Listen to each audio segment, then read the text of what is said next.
सभी भक्तों को जय बाबा की। एक बार फिर मैं आप सभी भक्तों के समक्ष उपस्थित हुआ हूँ भक्ति सागर पंचद्वार बराड़ा धाम चैनल के माध्यम से। देखो, बहुत सारी वीडियो हमने आप लोगों को दी है। किस लिए दी है? सिर्फ अपने प्राणों की सुरक्षा के लिए, कि ताकि मेरे बताए हुए मार्ग पर आप लोग चलो और स्वयं अपने प्राणों की सुरक्षा कर सको। दुनिया में कितनी प्रकार की हलचल चल रही है, आप लोग देख रहे होंगे। कहीं पर पहाड़ी खिसक रही थी बरसात के समय में, कहीं पर बाढ़ आ रही थी, कहीं जल प्रलय हो रहा था, लोगों का जीवन अस्त व्यस्त हो गया था। बरसात का समय बीता, इसके बाद विद्रोह शुरू हो गया सभी देशों में किसी न किसी मुद्दे को लेकर, जाति धर्म हो या अन्य कोई भी प्रक्रिया हो। वह विद्रोह शांत हुआ, इसके बाद भूकंप सुनामी शुरू हो गए, तूफान शुरू हो गए। इससे कितनी तबाही हुई। यह शांत हुआ, इसके बाद दोबारा बरसात शुरू हो गई। बिन मौसम के जल प्रलय का माध्यम दोबारा फिर शुरू हो गया। अनेकों देशों में बहुत बुरा हाल हुआ। यह शांत हुआ तो अग्नि का तांडव तो शुरू से ही चल रहा है, महाकुंभ के टाइम से ही चल रहा है। वह आप लोगों को बताने की जरूरत नहीं है, क्योंकि महाकुंभ के टाइम पर भी हमने चेतावनी दी थी। और स्पष्ट मैं आप लोगों को बता देता हूं कि कुछ लोग जानना चाहते हैं, इच्छुक होते हैं कि कली राक्षस कौन है, कली राक्षस के सेनापति कौन है, ये कब प्रकट होंगे दुनिया में। तो इतना आप लोग भली भांति जानते हो कि इस कलयुग में मन तत्व कार्य कर रहा है। मन तत्व का मतलब ये है कि हम सोचते हैं और वो काम हो जाता है। वो पावर चल रही है इंसानों के अंदर। मतलब ये कि आपने जो सोचा, कंप्यूटर में आपने वो बटन दबाई, काम कहाँ हुआ? दूसरे देश में जाकर हुआ। मिसाइल है या कोई भी बम है या कोई आप छोटा मोटा उपकरण चला रहे हो, कुछ भी हो, कंप्यूटर की दुनिया है। मन तत्व विकसित है आपका, तो युद्ध भी इसी प्रकार से होगा। जो युद्ध होगा आप लोगों को दिखाई नहीं देगा, लेकिन दिखाई कुछ ना कुछ तो जरूर आप लोगों को देगा। दिखाई यही देगा कि कौन कौन मर रहा है और क्या क्या नष्ट हो रहा है। दो चीज दिखाई देगी। तीसरी चीज होती है अदृश्य, वो दिखाई नहीं देती है। तो इस कलयुग में कल्कि का और कली का अदृश्य युद्ध चल रहा है। जो हमने आप लोगों को बताया कि कली कहाँ है और कली के सेनापति कोक और बिकोक कहाँ हैं, कौन से इंसान के अंदर हैं। तो आज मैं आप लोगों को ये रहस्य बताता हूं। कोक और बिकोक, कोक तो है धीरेन्द्र शास्त्री के अंदर, बिकोक है देवकी नंदन जी के अंदर, और कली है सभी इंसानों के अंदर। कली प्रकट नहीं होने वाला इतना जल्दी। अगर कली सामने आ जाए तो कोक बिकोक के साथ युद्ध लड़ने की आवश्यकता ही ना पड़े। लेकिन कली इसीलिए तो सभी इंसानों के अंदर है, चाहे कोई संत महात्मा पुरुष हो, ऋषि मुनि तपस्वी हो, ज्योतिषाचार्य हो, या कोई साधारण इंसान हो, तांत्रिक हो, भगत हो, चौकी दरबार लगाने वाला हो, कथावाचक हो, मंडलेश्वर हो, या साधारण इंसान कोई भी हो, नेता मंत्री पदाधिकारी कोई भी हो, हर किसी के अंदर कली राक्षस है। और यहां तक कि मैं ये भी आप लोगों को बताता हूं, कली राक्षस मेरे अंदर भी है। कभी भी इस भ्रम में आप लोग ना रहना कि मैं कल्कि बन रहा हूं, मैं काल पुरुष बन रहा हूं, मेरे अंदर शिव आते हैं, मेरे अंदर विष्णु आते हैं, मेरे अंदर ब्रह्मा का ज्ञान प्रकट होता है, तो कली मेरे अंदर नहीं आ सकता। पृथ्वी पर कोई भी जीव जंतु प्राणी क्यों ना हो, एक भी जीव जंतु प्राणी शेष नहीं है जिसके अंदर कली ना हो। अगर एक भी जीव जंतु प्राणी ऐसा है जिसके अंदर कली नहीं है, तो वो जीव जंतु प्राणी नहीं है, वो भगवान है। और भगवान पृथ्वी पर नहीं आ सकते। क्यों नहीं आ सकते वो मैं आप लोगों को बता देता हूं। क्योंकि कली राक्षस को वरदान मिला है कि कलयुग का पूरा युग ही तुम्हारा होगा। जैसे स्वर्ग लोक इंद्र देव का है, उसी प्रकार से राक्षसों को ये वरदान मिला है कि जब कलयुग आएगा तो कलयुग में जो भी राक्षस होंगे उनका ही साम्राज्य होगा। कलयुग के ऊपर किसी भी देवी देवता का कोई अधिकार नहीं होगा। तो जब भी कोई देवी देवता अगर अवतार लेंगे, प्रकट होंगे इस कलयुग में, तो सबसे पहले कली राक्षस प्रवेश करेगा। कली का अधिकार है ये। तो कली राक्षस मेरे अंदर भी आता है, मुझे भी अपनी इच्छा से चलाता है, ऐसा नहीं है। कहते हैं ना, गलती हर एक इंसान से होती है। ये गलती करवाई जा रही है कली राक्षस के माध्यम से। सभी इंसानों को चलाया जा रहा है कली राक्षस के माध्यम से। सभी इंसानों को उनके रास्ते से भटकाया जा रहा है कली राक्षस के माध्यम से। हमारी सोच, हमारा विचार ही कली राक्षस है। क्योंकि हमारी मानसिकता ही कली राक्षस के हिसाब से कन्वर्ट हो चुकी है। और कली राक्षस फास्ट चलता है, तीव्रता से चलता है। इसीलिए ये कलयुग तीव्रता से फास्ट, बहुत तीव्रता से आगे बढ़ा है। और जैसे कलयुग आगे बढ़ा है उसी प्रकार से इंसानों को फास्ट चलाया गया है, बहुत तीव्रता से चलाया गया है। जो कहते हैं ना, इलेक्ट्रॉनिक की दुनिया, कंप्यूटर की दुनिया हमारी सोच से भी फास्ट चले। जो कार्य सनातन विज्ञान के माध्यम से किया जाता था, जो ज्योतिषाचार्य करते थे, साधु संत ऋषि मुनि तपस्वी करते थे, जो ज्ञान देते थे, बताते थे, आज एआई के माध्यम से आपको ज्ञान मिल रहा है। तो कंप्यूटर के पास ये ज्ञान कहाँ से आया? कोई ना कोई एनर्जी तो है ऐसी जो उस कंप्यूटर को चला रही है। जैसे आप मोबाइल को माध्यम बनाते हो एक दूसरे व्यक्ति से बात करने के लिए, उसका चेहरा देखने के लिए, वो व्यक्ति, वो आदमी आपके समक्ष उपस्थित नहीं है, लेकिन आप कर सकते हो। आप यहाँ पर बटन दबा सकते हो, हजारों मील दूर परमाणु युद्ध, मिसाइल, ड्रोन कुछ भी भेज सकते हो। वहाँ पर वो विध्वंस की कहानी लिख सकते हो। आपको जाने की आवश्यकता तो नहीं है। ये पावर क्या है? जैसे पहले ब्रह्मास्त्र हुआ करते थे, आज ये स्वरूप बदल गया है, सिर्फ यही है। तो कलयुग की देन है कि इंसान इतना विकसित हुआ है और दूसरे तरीके से विकसित हुआ है। वो इसलिए दूसरा तरीका मैं इसलिए आपको कह रहा हूं, आपका असली तरीका है अपने कंप्यूटर को जागृत करना, अपनी अंतर आत्मा को जगाना। हमारा असली कंप्यूटर यही है। ये मशीन है, पूरी फिट है। उस परमात्मा ने वो मशीन हमारे अंदर फिट कर रखी है।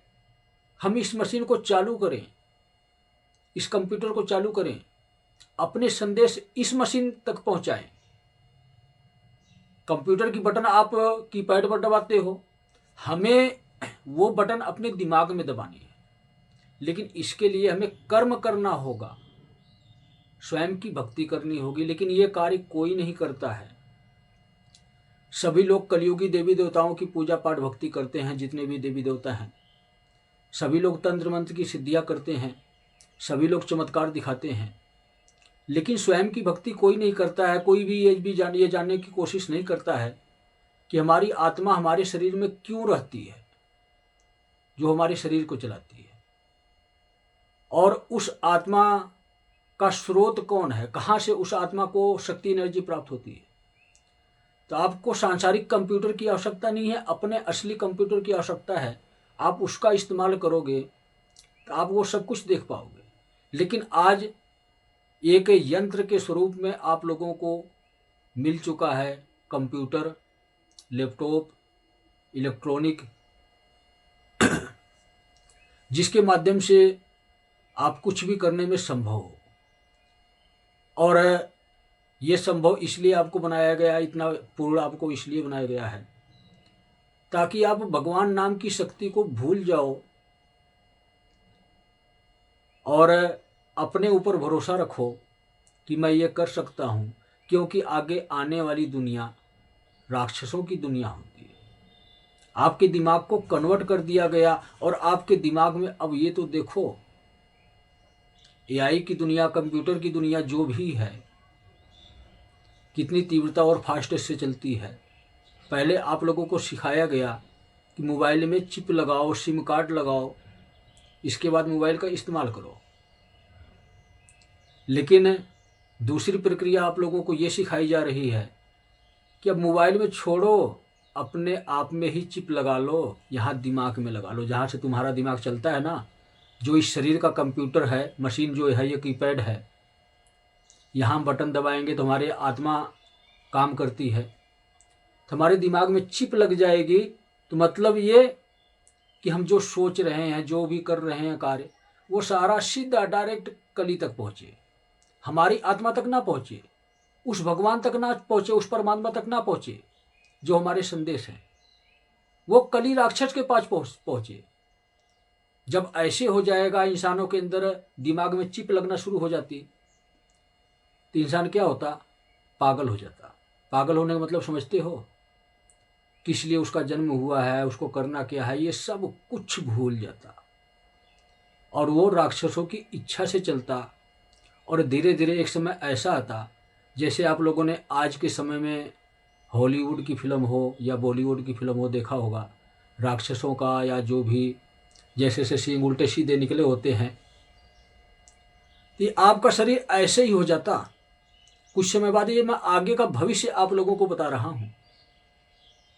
और राक्षसों की दुनिया पूरी हो जाती, इंसानों का महत्व ही खत्म हो जाता। जो आपके सुंदर स्वरूप दिखते हैं, ये स्वरूप नहीं होता, आप कुरूप हो जाते, राक्षस बन जाते। क्योंकि जिस इंसान के अंदर मशीन फिट हो गई, एक चिप फिट हो गई, जो मशीन चलाएगी, तो वही मशीन आपके ऊपर अधिकार भी जताएगी। ये भी याद रखना, आपके ऊपर अधिकार और किसी का नहीं रहेगा, मशीन का रहेगा। और मशीन का मतलब कली। कली ने बहुत बड़ा शस्त्र दिया है एक इंसानों को राक्षस बनाने के लिए, क्योंकि इंसान लालची होते हैं, स्वार्थी होते हैं, पैसे के पीछे भागते हैं। पैसे के लिए इंसान कुछ भी करने के लिए तैयार है। आज के समय के इंसान आप लोगों ने देखा होगा कि पैसा अगर किसी को 2-4 करोड़ अगर मिलता हो, तो वो इंसान अपने माँ बाप को भी मार देगा। सत्य यही है आज के समय का। क्योंकि उसको और कुछ नहीं दिखेगा कि हाँ, मेरे माँ बाप ने मुझे जन्म दिया है, मैं जो चल फिर रहा हूँ उनकी मेहरबानी से चल फिर रहा हूँ, ये बात नहीं सोचेगा। पैसे के अहंकार में चूर हो जाएगा और अपने माँ बाप की मृत्यु कर देगा। वो कलयुग है ये आज, लेकिन आप लोगों की समझ में नहीं आ रहा है। ये सारी बातें मैं क्यों बता रहा हूँ? महाकुंभ के समय हमने आप लोगों को बताया था कि धीरेन्द्र शास्त्री और देवकी नंदन की वजह से महाकुंभ में अग्नि का तांडव हुआ और भगदड़ की प्रक्रिया हुई, कितने लोग मरे। अगर किसी को भ्रमित अगर हम ना करें तो ऐसे लोग ना मरे।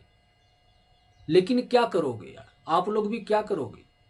धीरेन्द्र शास्त्री देवकी नंदन कहते हैं ना कि एक चोले में चोर डाकू बैठा हो, लुटेरा बैठा हो, मतलब जिसको बहरूपिया कहते हैं, भेष बदल कर रहना। तो ये लोग यही हैं। इन्होंने अपने अंदर स्वार्थ नाम की चीज को जगाया, अपने आप को लालची बनाया। कहते हैं ना, इंसान के बाद जब पैसा आना शुरू होता है, तो स्टार्टिंग में सभी इंसान जो है ईमानदार होते हैं। कोई बचपन से ही बेईमान नहीं होता है, लगभग लोग ईमानदार होते हैं। लेकिन समय अनुसार जैसे जैसे इंसान के पास सुख सुविधा धन वैभव आता है, तो वह इंसान बेईमान बनने लग जाता है, ईमानदारी वो भूल जाता है, अपने स्वार्थ के लिए जीने की इच्छा जागृत हो जाती है। जिस दिन इंसान के अंदर अपने स्वार्थ के लिए जीने की इच्छा जागृत होती है, लालच जिस इंसान के अंदर आता है, तो उसके ऊपर कली का प्रभाव बढ़ जाता है। जब प्रभाव बढ़ जाता है तो कली राक्षस कोई ना कोई सेना उस इंसान के अंदर फिट कर देता है। जैसे मोबाइल में आप चिप फिट कर देते हो, सिम कार्ड फिट कर देते हो, आपका मोबाइल चलने लगता है। तो वो राक्षस फिट कर रहा है अभी। तो वैसे ही कोक बिकोक को उसने आदेश दे दिया कली राक्षस ने कि जाओ, धीरेन्द्र शास्त्री और देवकी नंदन आज अपने अहंकार में चूर हो चुके हैं। ये भूल गए हैं कि मैं क्या कर रहा हूं। धर्म के नाम पर ही धर्म की राजनीति यहां से शुरू करो। आज वही धीरेन्द्र शास्त्री और देवकी नंदन आप लोग देख रहे होंगे कि दुनिया पागल है उनके पीछे, और ये बहरूपिये कोक और बिकोक धीरेन्द्र शास्त्री और देवकी नंदन के अंदर बैठे हैं। तो गलती उनकी है, बहुत बड़ी गलती है।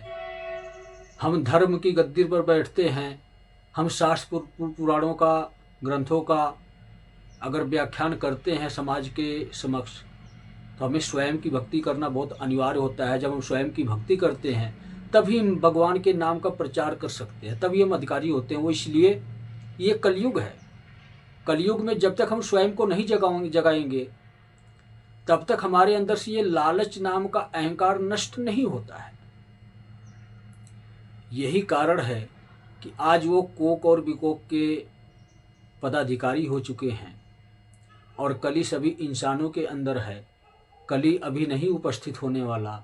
जब तक एक एक अधर्मी इंसान को चुन चुन कर खत्म नहीं कर दिया जाएगा, मार नहीं दिया जाएगा, उनका शरीर नष्ट नहीं कर दिया जाएगा, अधर्मी जितने भी हैं दुनिया में, चाहे कोई संत ऋषि मुनि तपस्वी हो, साधारण जीवन जीने वाला हो, नेता मंत्री हो, पदाधिकारी हो, मंडलेश्वर हो, कथावाचक हो, तांत्रिक हो, कोई भी हो, जो मेरी बातों को नहीं समझ रहे हैं, जो स्वयं की भक्ति नहीं करेंगे, जो शिव की शरण में नहीं रहेंगे, जो शिव युग के 3 नियमों का पालन नहीं करेंगे, 2.5 से 3 साल के अंदर अंदर एक एक इंसान को चुन चुन कर मारा जाएगा, इतना याद रखो। और कब कैसे मारा जाएगा, मेरे पास सारी रणनीति है, सारा ब्यौरा है, सारा रजिस्टर मेरे पास है। लगभग समझ लो आप लोग कि 1-1.5 कमरा रजिस्टर का भर जाएगा। इतना बड़ा बही खाता मुझे मिला है कार्य करने के लिए, और 2031 तक मुझे ये पूरा करना है सारा। 2029 तक तो मैं धर्म की ध्वजा लहरा दूंगा, कार्य फिर भी चलता रहेगा। 2031 तक मुझे कार्य पूर्ण देना है। 2032 के बाद पृथ्वी पर कोई भी अधर्मी नहीं रहेगा, शेष नहीं बचेगा। और 32 का मतलब ये ना समझ लेना आप लोग कि आप लोगों को अवसर मिल गया है। जैसे कहते हैं ना कि बुरे कर्म की सजा तो मिलती ही है। अगर किसी ने कम बुरे कर्म किए हैं तो उनको जीवन दान मिलेगा, लेकिन फिर भी कहते हैं ना कि ठोकर मार के परमात्मा अपनाते हैं। तो आपको ठोकर मारी जाएगी कि समझो, देखो दुनिया कैसे बदल चुकी, अब नहीं बदलोगे तो 31 के बाद कांटा लग जाएगा। बिल्कुल भी कोई भी अधर्मी इंसान, अपने स्वार्थ के लिए जीने वाला इंसान क्रॉस नहीं कर सकता। और लास्ट वक्त तो 2028 ही आप लोगों को मैं दिया हूँ, वो इसीलिए दिया हूँ कि 2029 के बाद मेरी प्रक्रिया शुरू होगी। लेकिन हर एक इंसान अधर्मी है, स्वार्थी है, पाखंडी है, सिर्फ अपने रास्ते पर आ जाए, उसको यही दिखाने के लिए आप लोगों को अब तक इस दुनिया में जो कुछ भी घटनाएं हुई हैं ये दिखाया जा रहा है, आपको एहसास कराया जा रहा है कि अपने आप को बदलो, समय आ गया है। प्राकृतिक आपदा हो, बद्दल फटे, प्रलय आए, जल प्रलय या अन्य कोई अग्नि तांडव हो, क्या इससे पहले कोई भी सामूहिक साधन हो या पर्सनल साधन हो, क्या ऐसे अग्नि का तांडव हुआ था जिसमें इंसान भस्म हो जाए? आप लोगों ने सुना होगा कि महाकाल का जब तीसरा नेत्र खुलता है तब वो भस्म कर देते हैं। तो महाकुंभ के समय से ही महाकाल का तांडव शुरू हो गया है। अग्नि की प्रचंड ज्वाला जगह जगह पड़ती है, पूरी दुनिया में पड़ती है। जब जब तांडव होता है पंचद्वार बराड़ा धाम पर, तब तब प्रचंड ज्वाला प्रकट होती है और इस दुनिया में भस्म करती है। तो सोचो, समझो, विचार करो, क्या क्या देखना चाहते हो। अभी तो आप इस पृथ्वी पर, इस धरती पर नदी देख रहे हो, समंदर देख रहे हो। क्या रंग है? पानी का रंग है, पारदर्शी रंग है। पानी का मतलब पारदर्शी। किसी भी गिलास में, कंच के गिलास में आप पानी डाल के देखो, आप इधर देखोगे तो उधर का भी दृश्य दिखेगा, लेकिन धुंधला दिखेगा। दृश्य जरूर दिखेगा, धुंधला दिखेगा। तो आपको ऐसे ही दिखाया जा रहा है, अभी आपको धुंधला धुंधला दिख रहा है, साफ दिखाई नहीं दे रहा है। सोचते हो मन में कि हाँ, कुछ ना कुछ तो परिवर्तन चल रहा है, दुनिया कुछ ना कुछ तो बदल रही है, विश्व युद्ध हो रहा है, गृह युद्ध होने की कगार पे है, आपस में लोग लड़ने को तैयार हैं, कोई किसी को देख के खुश नहीं है, राजी नहीं है। किसी भी जाति धर्म में अनेकों परेशानियां आ रही हैं, आपके परिवार में भी परेशानियां आ रही हैं, लेकिन आप लोगों की समझ में नहीं आ रहा है। और इसीलिए आज मैं ये वीडियो जारी कर रहा हूँ, क्योंकि एक संदेश पूरी दुनिया को मैं देना चाहता हूँ। अभी आप लोगों ने देखा होगा न्यूज में, कल की डेट में 17 तारीख में, मेरे लिए 17 नवंबर बहुत महत्वपूर्ण है। एक महीने बाद 17 दिसंबर को, जैसे आप लोगों ने सुना होगा भविष्यमालिका का जो बखान करते हैं, जो बताते हैं लोग कि खून की नदियां बहेंगी, तो वो खून की नदी बह चुकी है, चालू हो चुकी है, बारिश हुई है खून की। आप लोगों को दिखाई नहीं दिया? न्यूज खोलो, जाओ चैनल पर, न्यूज चैनल पर देखो, उसमें दिखाया जा रहा है कि बारिश हुई है देश में, किसी देश में, जिसमें लाल पानी गिरा है। लाल पानी, समंदर का भी पानी लाल हो गया, पहाड़ी भी लाल हो गई। ये क्या है? ये एक संकेत है, बहुत बड़ा संदेश है आप लोगों को कि पृथ्वी पर ही खून की नदियां बहेंगी। और कहां कहां बहेगी? आप लोगों की आंखों के सामने बहेगी। मतलब ये कि काली प्रकट हो रही है, नरसंहार करने के लिए, किसी को दिखाई नहीं देगी। उसी को मैं कहता हूं खून की नदियां। कुछ ही समय शेष और है। ये संकेत, बहुत बड़ा संदेश आपको दिया है लाल पानी का, कि आपके अंदर जौन सा लाल पानी ये चल रहा है ना, जिसके ऊपर इतना अहंकार करते हो, ये लाल पानी तुम्हारे शरीर में नहीं रहेगा। ये लाल पानी पृथ्वी पे ही जाएगा और काली ही उसे ग्रहण करेगी। ये याद रखना आप लोग। ये भ्रम त्याग दो अपने मन से कि मैं कुछ भी करता रहूं, मुझे कोई नहीं देख रहा है। देखने वाले देख रहे हैं, करने वाले कर रहे हैं। दिखाई तो आपने को नहीं दे रहा है कि कौन क्या कर रहा है। सोचो, विचार करो, समझो, कब सुधरोगे, कब अपने आप को बदलोगे। कितनी बार मैं आप लोगों को समझाने आऊंगा, कितनी बार मैं आप लोगों को बताने आऊंगा। बहुत महत्वपूर्ण कार्य छोड़कर बैठा हूं आप लोगों को समझाने के लिए, बताने के लिए। इस वक्त युग परिवर्तन का कार्य चल रहा है। मेरे पास इतना समय नहीं होता है, लेकिन फिर भी मेरे गुरु महान हैं, वो दयावान हैं।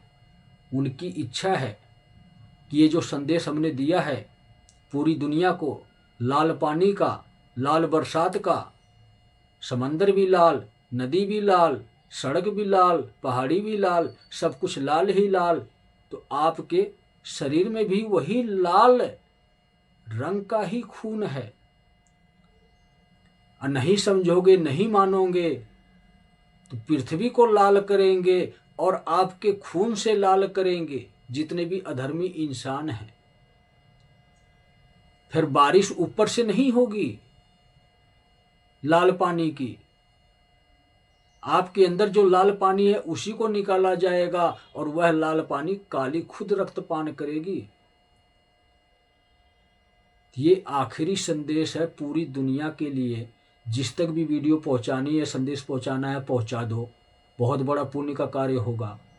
आप अपना भी जीवन बचाओ, स्वयं भी भक्ति करो, दूसरों को भी स्वयं की ही भक्ति सिखाओ। उनको भी ये समझाओ कि अब कहीं भी तुमको घर से बाहर निकल कर जाने की आवश्यकता नहीं है। भगवान की तलाश में, तुम्हारे भगवान तुम्हारे घर में हैं। तुम अपने भगवान की अपने घर में पूजा पाठ भक्ति करो, जैसे भी आपको करनी है। लेकिन मैं इतना जरूर कहूँगा आप लोगों को कि अन्य किसी भी देवी देवता की भक्ति ना करना। अब बिल्कुल मना है। अब पृथ्वी पर जितने भी देवी देवता हैं सबको भूल जाओ, क्योंकि अब शिव युग शुरू हो चुका है 17 नवंबर से। और शिव युग का पहला नियम है शिवलिंग पर प्रतिदिन जल चढ़ाना, ओम नमः शिवाय का जाप करना है। महीने में एक बार आपको शिव के नाम का हवन करना है। यही नियम है। चैनल पर जाओगे आपको सारी प्रक्रिया, एक एक प्रक्रिया बताई गई है, सिखाई गई है। हर प्रकार की वीडियो आप लोगों को मिलेगी। तो सिर्फ यही करना है आपको। स्वयं की भक्ति करनी, अपने घर में करनी है। गारंटी मेरी होगी कि आपके प्राणों की सुरक्षा होगी। और इसके बावजूद भी अगर किसी को डर है, भय है कि मैं अधर्मी इंसान हूँ, मैं पाखंडी इंसान हूँ, मेरा खैर नहीं है, मैं तो बचूंगा नहीं, मैं तो मरूंगा, उसकी भी गारंटी मेरे पास है। माला देता हूं मैं, शिव की माला फ्री में देता हूं, बिल्कुल 1 रुपए नहीं लेता हूं। लेकिन ये माला फ्री में शुरू करूंगा मैं जनवरी में, मकर संक्रांति के बाद फ्री में देना शुरू करूंगा। अभी तो पैसे लेता हूं। मेरे पास पैसे नहीं है कि आप लोगों को फ्री में बांटता फिरूं माला। आपका ही पैसा आप तक पहुंचाऊंगा, लेकिन आपके पैसे को माला बनाकर पहुंचाऊंगा, माला के स्वरूप में पहुंचाऊंगा, शिव का सुरक्षा कवच बनाकर पहुंचाऊंगा। जिसको ये डर है, भय है कि मेरे प्राणों की सुरक्षा नहीं होगी, कभी भी मेरे व्हाट्सएप नंबर पर अपना एड्रेस भेज दे, मैं उस तक माला कोरियर या डाक के माध्यम से पहुंचा दूंगा।